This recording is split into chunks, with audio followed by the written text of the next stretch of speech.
அருமையானவர்களே, அல்லாஹுவின் தூதர் பெருமானார் ஸல்லல்லாஹு அலைஹி வஸல்லம் அவர்கள் இந்த மாதம் நாங்கள் எப்படியெல்லாம் கழிக்க வேண்டும் என்று, இந்த மாதம் உம்மத்துடைய மாதம் என்று ஏன் ஒதுக்கினார்கள் தெரியுமா? இது அறுவடைக்கான காலம். ஒரு ஃபர்லுக்கு 70 ஃபர்லுடைய நன்மை, ஒரு நஃபிலுக்கு ஃபர்லுடைய நன்மை என்று அல்லாஹ் ஏன் வாரி வழங்க வேண்டும் என்றால், இது எங்களுக்கான மாதம், இது ஷஹ்ரு உம்மத்தி, உம்மத்தினர்களுக்கான மாதம். இதனை பயன்படுத்த வேண்டும். இந்த தஹஜ்ஜத்துகள் எல்லாம் தூக்கத்திலே கழிந்து விடக்கூடாது, பகல் பொழுது எல்லாம் தூக்கத்திலே கழிந்து விடக்கூடாது.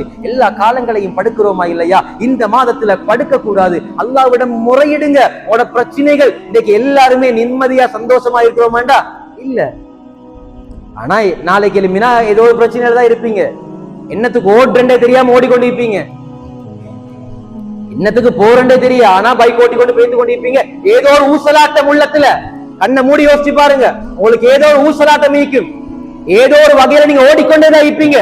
ஒன்று நோய்க்காக வேண்டி ஓடிக்கொண்டிருப்பீங்க, இல்லாட்டி பொருளாதாரத்துக்காக வேண்டி ஓடிக்கொண்டிருப்பீங்க. ஏதோ ஒன்று ஓடிக்கொண்டிருக்கிறீங்க. அந்த ஓட்டம் உங்களுக்கு குறையும். அல்லாஹ் உங்களுக்கான ரிஸ்கை உங்களிடத்திலே கொண்டு சேர்த்து விடுவான். இன்னைக்கு பாருங்க, பொருளாதாரத்துல கஷ்டம் ஏற்பட்டா அல்லாஹ் இடத்துல ஏன் பொருளாதாரத்தை நாங்க கேட்கணும்? ஏன் கேட்கணும்? ஏன் தெரியுமா? நீங்க பொருளாதாரம் சரியாக இருந்தா மட்டும்தான் இபாதத்துக்கு உங்களுக்கு கல்பு சுத்தமாக இருக்கும், சிந்தனை சுத்தமாக இருக்கும். கடன் நிறைய பிரஷரோட வந்து தக்பீரை கட்டினாலும் அந்த தொழுகையில உங்களுக்கு அல்லாஹ்வுடைய சிந்தனை வருவது குறைவு. இபாதத்துக்கல்ல ஆர்வம் வரணுமாக இருந்தா, தோண்டி தோண்டி இபாதத்துக்கள் செய்ய வேண்டுமாக இருந்தால் ஒன்றே ஒன்று செய்யணும். அல்லாஹ்விடத்துல, யா அல்லாஹ், யாரிடமும் கையேந்தாத நிலைமையை தந்திரியா அல்லாஹ், பொருளாதாரத்தை நிரப்பமாக்கி தந்திரியா அல்லாஹ், நோய் நொம்பலங்களை விட்டு பாதுகாத்திரியா அல்லாஹ், சம்பாதிக்கிற காசு பணம் எல்லாம் நோய் நொம்பலங்களுக்கு செலவாகாமலும் பாதுகாத்திரியா அல்லாஹ், இந்த பிள்ளைகளை கண்குளிர்ச்சி ஆக்கிறியா அல்லாஹ், ஒற்றுமைகளை பலப்படுத்தி தந்திரியா அல்லாஹ், கடன்களை விட்டும் பாதுகாத்திரியா அல்லாஹ். நிம்மதி போகக்கூடியது அல் குர்ஆன். அல் குர்ஆனிலே மிகப்பெரிய ஆயத்தை அல்லாஹ் இந்த கடன் சம்பந்தமாக இறக்கி வைத்தானே. ஏன் ஏன் அந்த கடன் பயங்கரமானது, நிம்மதியே போய்விடும். சிலர்களுக்கு சொர்க்கத்தையும் நரகத்தையும் தீர்மானிப்பது கடன். அருமையானவர்களே, அடைந்திருக்கக்கூடிய மாதம் பொக்கிஷம். இது ஒரு பொக்கிஷம். இதை துஆக்கள்ல கழிக்கணும். சுபஹுக்கு பின்னால் எழும்புங்க, எழும்பி குர்ஆன்ல ஒரு தாளையாவது ஓதுங்க. ஓத தெரியாதா? ஓத ஆரம்பிங்க. ஓத தெரியாதா? வெக்கத்தை விட்டு இன்றைக்கு ஹஜ்ரத் மாட்ட கேளுங்க. ஓத தெரிஞ்சவங்கள்ட்ட கேளுங்க. ஓதுறீங்களா? அதிகப்படுத்துங்க. ஓதுறீங்களா? அதிகப்படுத்துங்க. வேற நாளைக்கு ஒரு தாள் ஓதுறீங்களா? ரமலான்ல 5 தாள் ஓதுங்க. ஒரு நாளைக்கு ஒரு ஜுஸுவையாவது முடியுங்க. ஷஹ்ரு ரமலான் அல்லதி உன்சில ஃபீஹில் குர்ஆன். குர்ஆன் இறங்கப்பட்ட மாதம் இல்லையா? ரசூலுல்லாஹ்வுக்கு குர்ஆனை கொடுத்த மாதம் இல்லையா இது? அருமையானவர்களே, இந்த மாதத்துல நாங்க குர்ஆனை ஓதாமல் இருக்கிறது இந்த அளவுக்கு கஃப்லத்தோட பொடுபோக்கோட நாங்க இருக்கிறோம். அநேக மாணவர்களுடைய தொழுகையிலும் கூட எவ்வளவு பொடுபோக்கு இந்த மாதத்துல. சுபஹ் தொழுதுபடுது ஏன்? சஹருக்கு எழும்புறதுனால. சுபஹ் தொழுதுபடுது ஏன்? சஹருக்கு எழும்புறதுனால. மகரிப் தொழுதுபடுது ஏன்? இஃப்தாருக்கு பள்ளிக்கு வரதுனால, இல்லாட்டி வீட்டுல ஏதாவது ஏசுவாங்கன்றதுனால. இபாதத்துக்கு உள்ளத்தால் ஆர்வம் வரணும். ஒரு இபாதா, அதை செய்வதற்கு உள்ளம் யோசிக்கணும். நீங்க நானா யோசிச்சு செய்யணும். ரமலான் அடைஞ்சிருக்கிறோம். வார வருஷம் ரமலானுக்கு நான் உசுரோட ஈப்பனா இல்லையான்னு தெரியா? வார வருஷம் ரமலானுக்கு ஏன் நிலைமை எப்படி இருக்குமான்னு தெரியா? ஏன் நாளையினுடைய சஹரு, நாளைக்கு சஹரு செய்ய நானும் நீங்களும் ஹயாத்தோட இருப்போமா இல்லையா என்பது கூட தெரியா என்றால் இந்த மாதம் எப்படி கழிய வேண்டும்? ரசூலுல்லாஹ் இந்த தொழுகையை பத்தி சொல்லுவாங்க. எப்படி தெரியுமா? தொழுகை எப்படி இருக்கணும் தெரியுமா? தொழுது முடிஞ்ச உடனே உங்களுக்கு தூக்கு தண்டனை என்று உங்களுக்கு இருக்குமா இருந்தால், நீங்க சலாம் கொடுத்த உடனே உங்களை தூக்கு மேடைக்கு ஏத்த போறாங்க என்று இருந்தால், அந்த 2 ரக்காத் உங்களுக்கு எப்படி நீளமாகும்? அந்த 2 ரக்காத் தொழுகை எவ்வளவு பக்குவமாக, எவ்வளவு பக்தியோடு நீங்க தொழுவீங்க? என்ன இந்த நோம்பினுடைய நோக்கம் தான் என்ன? யா அய்யுஹல்லதீன ஆமனூ, ஈமான் கொண்டவர்களே, குத்திபா அலைக்குமுஸ் ஸியாம், நோன்பை கடமையாக்கினோம். கமா குத்திபா அலல்லதீன மின் கப்லிக்கும், உங்களுக்கு முன்னால் வாழ்ந்த சமுதாயத்தினருக்கு எப்படி நாங்க கடமையாக்கினோமோ அப்படியே உங்களுக்கு கடமையாக்கினோம். ஏன்? லஅல்லக்கும் தத்தகூன், நீங்கள் தக்வாதாரிகளாக மாறி போக வேண்டும். ரமலானுடைய 9 நோன்பு 10 நோன்பு கழிஞ்சிருக்குதுண்டா யோசிச்சு பாருங்க.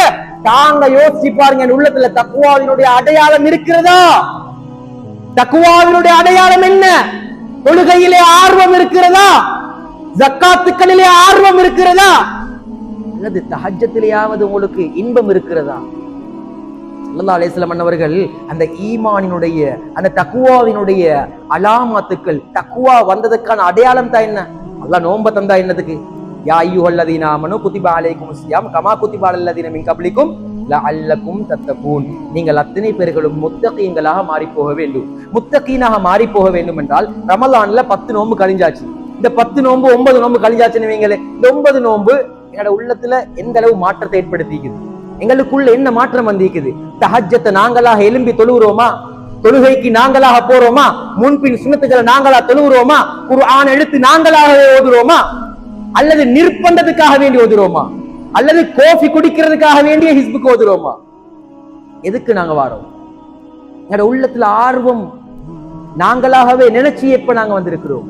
இந்த இபாதத்துக்களுடைய ஆர்வம் உள்ளத்தில் வர வேண்டும். வந்தால்தான் அந்த தக்வா இருப்பதற்கான அடையாளமே. மாத்திரமில்ல, ஷஹருல் இஹ்சான், இது உபகாரம் கொடுக்கும் மாதம். இன்னைக்கு பாருங்க, அநேக மாணவர்கள் எல்லாம் வசதி வாய்ப்புகளை கொடுத்திருப்பாங்க. இந்த வசதி வாய்ப்பு நீங்க யோசிச்சு பார்த்தா பிறப்பிலேயே அவருடைய வசதி வாய்ப்புக்குமா? ஒரு துண்டு புடவைக்கு கூட சொந்தம் இல்லாதவர்களாக இந்த உலகத்துல பிறந்துட்டு இன்றைக்கு அல்லாஹ் சுப்ஹானஹு வ தஆலா அவர்களுக்கு பொருளாதாரத்தை வாரி வழங்கியது ஏன்? குடும்பத்துல 10 பேரும் அல்லாஹ் பொருளாதாரத்தை வாரி வழங்குறது இல்ல, ஒத்த 2 பேருக்கு கொடுப்பான். ஏன்? என்னத்துக்கு கொடுப்பான்? அந்த ஒத்த 2 பேரு கீழே இருக்கிற அத்தனை பேருடைய பொறுப்பையும் சேர்த்து இவருக்கு கொடுப்பான். அமானிதம், அமானிதம். அந்த பொருளாதாரம் சரியான முறையில் கொடுக்கப்பட வேண்டும். 10 பேரையுமே அல்லாஹ் செல்வந்தராக படைக்க மாட்டான். ஒத்தர படைச்ச அந்த 10 பேருக்கும் அல்லாஹ் கொடுக்கிறதை விட அல்லாஹ் ஒன்ன காரணமாக வச்சு கொடுக்கிறான் என்றால் அந்த இஹ்சான், அந்த உபகாரம் சரியான முறையில் கொடுக்கப்படுகிறதா? அதிலும் குறிப்பாக ரமலானிலே கொடுக்கப்படுகிறதா என்றால் சிந்திக்க கடமைப்பட்டிருக்கிறோம், சிந்திக்க கடமைப்பட்டிருக்கிறோம். ஜக்காத்துக்கள் சதகாக்கள் கொடுக்கப்படுவதால் உங்களுடைய அந்த பொருளாதாரம் நின்று விடும் என்று நீங்கள் பயந்தால் உள்ளத்திலே ஈமானுடைய கடுகளவும் இல்லை. அருமையானவர்களே, அல்லாஹுவின் தூதர் ஸல்லல்லாஹு அலைஹி வஸல்லம் அவர்கள் இந்த மாதத்துக்கு ஷஹருல் இஹ்சான், இது இஹ்சான் உபகாரம் செய்யும் மாதம். நீ என்னை மறந்தாய், அப்பொழுது உனக்கு நான் உபகாரம் செய்தேன். நாங்க அல்லாஹ் மறந்திருக்கிறோமா இல்லையா? அவன் தடுத்ததை செய்கிறோம். வட்டியை தொடவானம் என்றால் வட்டியை தொட்டோம். ஜினா ஹராம் என்றால் அதனை நெருங்கவானம் என்றால் தொட்டோம், நெருங்கினோம். ஒரு மனிதனுடைய உள்ளத்தை நோயினை செய்ய வேண்டாம் என்று அல்லாஹ் தடுத்து வைத்தும் கூட கஅபத்துல்லாஹ்வுக்கு சமமாக குர்ஆனை ஒரு மனிதனுடைய உள்ளத்தை அல்லாஹ் எப்படி சமமாக்கி சொன்னானோ அந்த உள்ளத்தை ஒரு வார்த்தையில் உடைத்தோம். அல்லாஹ் தடுத்ததும் கூட, அல்லாஹ் தடுத்ததை செய்தும் கூட அவனுடைய உபகாரம் உங்களுக்கு நின்று விட்டதா என்றால் அல்லாஹ் சொல்லுகிறான், நீ என்னை மறந்தாய், அப்பொழுது உனக்கு உபகாரம் நான் தந்து கொண்டுதான் இருக்கிறேன். ஓவா இல்லையா? நீ என்ன மறந்தாய், 5 நேரம் நீ என்ன தொழல்ல, உனக்கு பரலாக்க கடமையாக்கி வச்சும் நீ தொழல்ல, என்ன மறந்தாய், அப்ப நான் ஒண்ணு மறக்கல்ல, உனக்கு என்ன வேணும் அதனை தந்தேன்.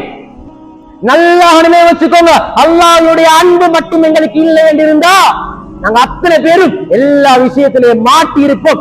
எங்கே உங்களோட அடையாளமே இல்லாம போயிருக்கும். நினைப்போம் 99 தப்பின அந்த பிரச்சனையில, இந்த பிரச்சனையில இப்படி தப்பி போன ஏன்? அல்லாஹ்வுடைய அன்பு உங்களுக்கு இருந்தது, உங்களோட திறமையால நீங்க தப்பல்ல. என்ன சொல்ல வருகிறேன் தெரியுமா அருமையானவர்களே? இந்த மாதம் ஷஹருல் இஹ்சான், கொடை கொடுப்பதற்கான மாதம். நீங்க உங்களோட நிலைமையில கொடுத்தீங்க, உங்களுக்கு முடிஞ்ச மாதிரி நீங்க கொடுத்தீங்க. அல்லாஹ் சொல்றான், ஹல் ஜஸாஉல் இஹ்சான் இல்லல் இஹ்சான், உபகாரத்துக்கு கூலி உபகாரம் தான். நீங்க உங்களுக்கு முடிஞ்ச அளவு கொடுத்தீங்க, நீங்க லிமிட்டா கொடுத்தீங்க. ஆனா நான் ஏண்ட ஸ்டேட்டஸ்க்கு உனக்கு தருவேன். நீ ஓண்ட ஸ்டேட்டஸ்க்கு உனக்கு கீழ் நிக்கிறவனுக்கு கொடுத்தீங்களா, ஏண்ட ஸ்டேட்டஸ்க்கு நான் உனக்கு தருவேன். ஒரு குடும்பத்தினுடைய பசியை நீ நீக்கினாய், ஒரு இஃப்தாருக்கு, ஒரு சஹருக்கு, அல்லது ஒரு மனிதனுடைய பசியை நீ போக்கிவிட்டாய். நீ ஒருத்தண்ட பசியை தான் போக்கினாய். உன் வாழ்நாள்ல உன் வம்சத்தினுடைய அந்த பசியை நான் போக்குவேன். ஏன்? ஓண்ட ஸ்டேட்டஸுக்கு நீ கொடுத்தாய், ஏண்ட ஸ்டேட்டஸுக்கு நான் உனக்கு தருவேன். ஷஹருல் இஹ்சான், குடை கொடுக்கும் மாதம். ஷஹரு சதகா, சதகாவினுடைய மாதம். சதகாவினுடைய மாதம். சல்லியில மட்டும்தான் சதகா கொடுக்கணுமா? சல்லியில மட்டும் தானா? அத்தபஸ்ஸுமு இலா வஜ்ஹி அஹீக சதகா. ஒரு முஃமினுடைய, ஒரு முஸ்லிமுடைய மூஞ்சை பார்த்து புன்முறுவல் பூக்குறதும் சதகா தானே இல்லையா? நல்ல வார்த்தை பேசுவதும் சதகா தானே? சதகா, தான தர்மங்கள் செய்யக்கூடிய மாதம். நீங்க உங்களோட ஸ்டேட்டஸுக்கு கொடுத்தீங்கன்னா அல்லாஹ் அவன் ஸ்டேட்டஸுக்கு தருவார். யோசிச்சு பாருங்க, யோசிச்சு பாருங்க. அல்லாஹ் நாம மறந்தோம், அவனை நாங்க புறக்கணிச்சு வாழ்றோம். சில கட்டங்கள் அவன் தடுத்ததுதான் எங்கட வாழ்க்கையாவே ஈக்கும். யோசிச்சு பாருங்க, எங்கட வாழ்க்கையை எடுத்துக்கொண்டா அவன் தடுத்ததுதான் இந்த வாழ்க்கையாவே ஈக்கும். அப்படி இருந்தும் அல்லாஹ்வினுடைய ரஹ்மத்து, அல்லாஹ்வினுடைய இஹ்சான் எங்களுக்கு தடைப்பட்டதா என்றால் இல்லை.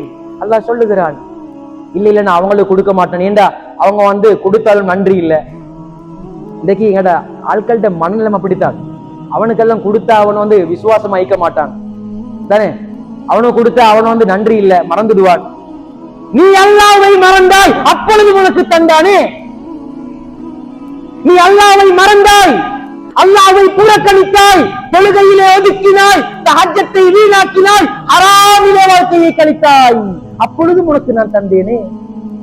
உனக்கு நான் தந்தது உனக்கு மட்டும் இல்ல. உனக்கு மட்டும் இருந்தா உனக்கு அன்றைக்கு என்னென்ன தேவை அதை மட்டும் தந்திருப்பேன். 10 பேருடைய சேர்த்து உனக்கு நான் தந்திருக்கிறேன் என்றால் அது உனக்குரியது அல்ல, அது அமானிதம். பசித்திருப்பது, தாகித்திருப்பது மட்டும் தான் நோன்பா? தின்னுவது, குடிப்பது மட்டும் தான் தடை செய்யப்பட்டதா? அருமையானவர்களே, ஹராமானதை பார்ப்பதும் தடை செய்யப்பட்டது, ஹராமானதை பிடிப்பதும் தடை செய்யப்பட்டது, ஹராமானதின் பக்கம் நடப்பதும் தடை செய்யப்பட்டது என்றால் இந்த ரமலான் எப்படி கழிய வேண்டும்? ஒரு முஃமினுடைய ரமலான் அவன் சஹர் நேரத்திலே எழுந்ததில் இருந்து அவன் தராவீகை முடித்து வித்திரை விடுத்து உறங்க செல்லும் வரை எப்படி இருக்க வேண்டும்? இபாதத்துக்கள் நிறைந்ததாக இருக்க வேண்டும். அதிலும் குறிப்பாக குர்ஆனோடு இருக்க வேண்டும், துஆவோடு இருக்க வேண்டும். இஹ்சான், கொடை கொடுக்கணும், வாரி வாரி கொடுக்கணும் என்று அது ஊற்று மாதிரி நீங்க கொடுக்க கொடுக்க வந்து கொண்டே இருக்கும். நீங்க எப்பயாவது நான் கொடுத்தா எனக்கு இல்லாம போகும் நினைச்சா உடையமாண்ட பலகீனம், உடையமாண்ட பலகீனம். இரா தொழுகைகள்ல நீங்க நின்று வணங்கணும், தராவீஹ் இருக்குது, வித்ர் இருக்கிறது. ஏனைய காலங்கள டைம் இல்ல, இஷாவோட 4 ரக்காத்தோட போயிருவீங்க. இன்றைக்கு இது கியாம், மன் காம ரமலான ஈமானன் வ இஹ்திசாபா குஃபிர லஹு மா தகத்தம மின் ஸம்பிஹி வ மா தஅக்கர். ரசூலுல்லாஹ் சொன்னார்களே, யார் ரமலான்ல நின்று வணங்குறாரோ அவருடைய முன்பின் பாவங்களை அல்லாஹ் மன்னிக்கிறான் என்றால் இந்த மாதத்துல நாங்க இன்றைக்கு பாருங்க, வாலிபர்களுக்கு உடல்ல ஆரோக்கியம் இருக்கும். நிறைய பேர் இன்றைக்கு சொல்லுவாங்க, அதுல இன்னைக்கு எனக்கு ஒரு 55 வயசு ஆகுது, நான் 40 வயசு வரைக்கும் 50 வயசு வரைக்கும் கொலை கிடைக்கவே இல்லை, வேலைன்னு இருந்தேன். ஆனா இப்ப ஆசை ஆயிக்குது, உடம்பிடம் கொடுக்குது இல்ல, உடம்பிடம் கொடுக்குது இல்ல. ஏன் நோய் நொம்பலங்களோட மாட்டி அவங்களுக்கு என்ன மீக்குது, அந்த மன வலிமைக்குது, உடம்பிடம் கொடுக்குது இல்லையே. ஆனால் உடம்பிடம் கொடுத்தும் கூட நாங்க அந்த ரமலான்ல இபாதத்துக்கள்ல கழிப்பதற்கு நாங்கள் பொடுப்போக்காக இருக்கிறோம் என்றால் அல்லாஹ் எதிர்பார்த்த அந்த நோன்பின் மூலமா எதிர்பார்த்த தக்குவா எங்களிடத்தில் வரவில்லை. அருமையானவர்களே, இந்த ரமலான் எங்களிடத்திலே தக்குவாவை ஏற்படுத்த வேண்டும். யா அல்லாஹ், இந்த ரமலானிலே நீ யார் யாருக்கெல்லாம் முதல் 10 ரஹ்மத்தை வாரி வாரி வழங்கினாயோ அந்த ஸ்ரீதேவிகளுடைய கூட்டத்திலே எங்கள் அனைவர்களையும் சேர்த்து விடுவாயாக. யார் யாருக்கெல்லாம் மக்ஃபிரத்துடைய 10 உன்னுடைய மக்ஃபிரத்தை வாரி வாரி வழங்குவாயோ அந்த ஸ்ரீதேவிகளுடைய கூட்டத்திலே எங்களையும் என் குடும்பத்தினரையும் சேர்த்து விடுவாயாக.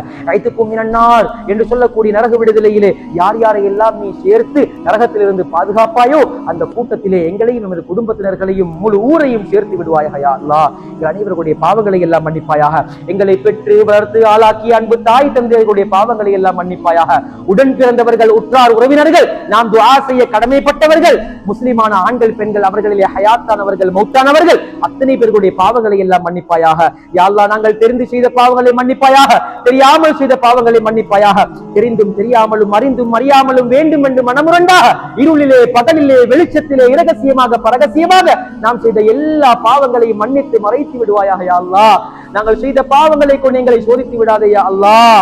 நாங்கள் தாங்க மாட்டோம் யா அல்லாஹ், பலகீனமானவர்கள் யா அல்லாஹ், தவறுக்கும் மறதிக்கும் மத்தியில் படைக்கப்பட்டவர்கள் யா அல்லாஹ். இன்று விட்டு விடுவோம் என்று நினைத்தாலும் கூட சில சூழ்நிலைகளை எங்களை நெருங்கி விடுகிறது யா அல்லாஹ். அந்த சூழ்நிலைகள் மூலமாக பாவத்தை செய்கிறோம் யா அல்லாஹ். ஆனால் திருந்த நினைக்கிறோம் யா அல்லாஹ். இபாதத்துக்களிலே ஆர்வத்தை தந்து விடு யா அல்லாஹ். பாவங்களை கண்டால் வெறுப்பை ஏற்படுத்தி விடு யா அல்லாஹ். வார வருடம் ரமலானுக்கு இருப்போமா இல்லையா என்று கூட தெரியாமல் இருக்கிறோம் யா அல்லாஹ். அடைந்திருக்கக்கூடிய ரமலானை முழுமையாக அடைந்து துஆக்களை கேட்டு பிரச்சனைகளை நீக்கி விடுவாயாக யா அல்லாஹ். இந்த ரமலானை நீ எப்படி கழிக்க வேண்டும் என்று நாங்கள் ஆசைப்பட்டோமோ அதே போல கழித்து நல்லடியார்களுடைய கூட்டத்திலே சேருவதற்கு உன்னுடைய தௌஃபீக்கை தந்தருள்வாயாக. வ ஆகிரு தஅவானா அல்ஹம்துலில்லாஹி ரப்பில் ஆலமீன்.